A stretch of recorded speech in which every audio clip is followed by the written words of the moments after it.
Central Bureau of Investigation now, in the breaking development that we are getting for you, has filed 2 fresh FIRs against fugitive Mehul Choksi, Gitanjali Gems and Nakshatra Brands for defrauding consortium of banks worth rupees 6,300 crores. Mehul Choksi is in Antigua and India has asked the authorities in that country to extradite him. For more on this, it's over to you, Bhavtosh.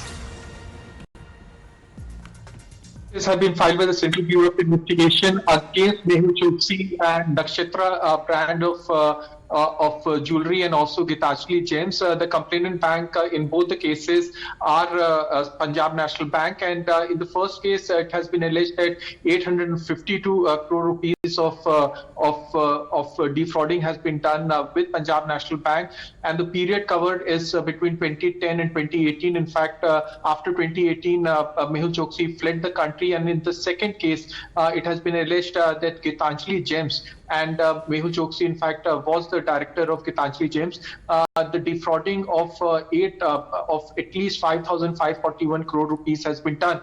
Now, the interesting bit is that these banks have been defrauded in 2018 itself, and why the complaint was in fact lodged in March, the banks can themselves answer this question. CBI said that they had received the complaint in May, and following which they did their due diligence, and after which they have filed these 2 cases. Remember, these several banks have been defrauded by Mehul Choksi and also by his nephew, by Nirav Modi. Fresh cases have been filed by the Central Bureau of Investigation. In both the cases, it has been alleged that Nakshatra brand of jewelry as well as Gitanjali Gems had taken a line of credit from these banks, and then subsequently these banks were defrauded over a period of time.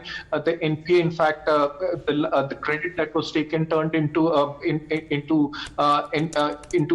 bad loan, and then subsequently RBI was informed, and once the RBI was informed, the auditors were in fact hired by these banks, and it was found that everything that was put as a collateral was in fact completely fake. Now, Mehul Choksi subsequently in January 2018 fled the country, and Gitanjali Gems was also a company that was completely defrauded these banks. In the first incidence or the first case, Punjab National Bank was defrauded. In the second case, around 28 banks were defrauded worth 5,541 crore rupees. So the total defrauding that we are looking here is 6,300 crore rupees. So we are possibly looking at a bank defraud if we look at various cases that have been filed against Mehul Choksi. It's over $2 billion.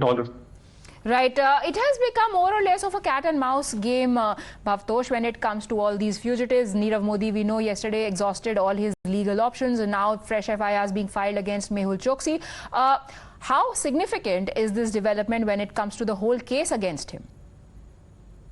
Well, it is important because the agencies probably are looking at the fact that various banks have been defrauded. They are going through compliance report, and following which these cases are being filed.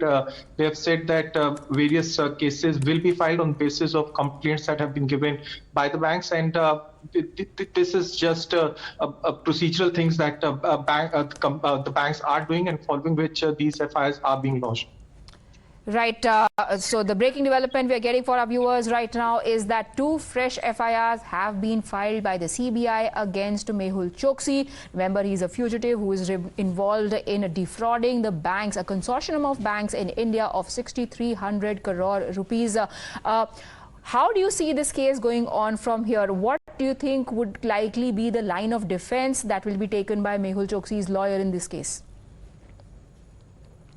Well, his lawyers are making sure that he is not brought from Antigua. Remember, India has asked Antigua to extradite him.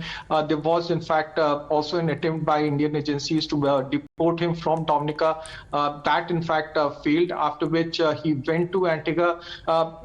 Just yesterday, the agencies were, in fact, successful in making sure that Nirav Modi does not file appeal in Supreme Court, and both federal probe agencies, whether it's ED or CBI, have been successful in making one thing very clear, that they should face the law in the country. And these cases that have been filed, whether it's the cases that have been filed by the CBI or for that matter by the Enforcement Directorate, are in fact very solid cases. Priya, remember, these cases have stood scrutiny of various court of law, whether it's the Westminster Court, whether it's the London High Court, because they have all been vetted by the Crown Prosecution Service. In some cases, even the Manhattan Court, because Punjab National Bank has even went ahead and filed cases against Nirav Modi there, against the Five-Star Diamonds. So a lot of paperwork has been done on the basis of documents that have been collected by the CBI as well as by the Enforcement Directorate.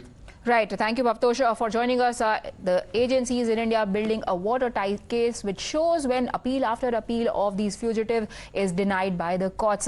Thank you, Bhavtosh, for joining us. We move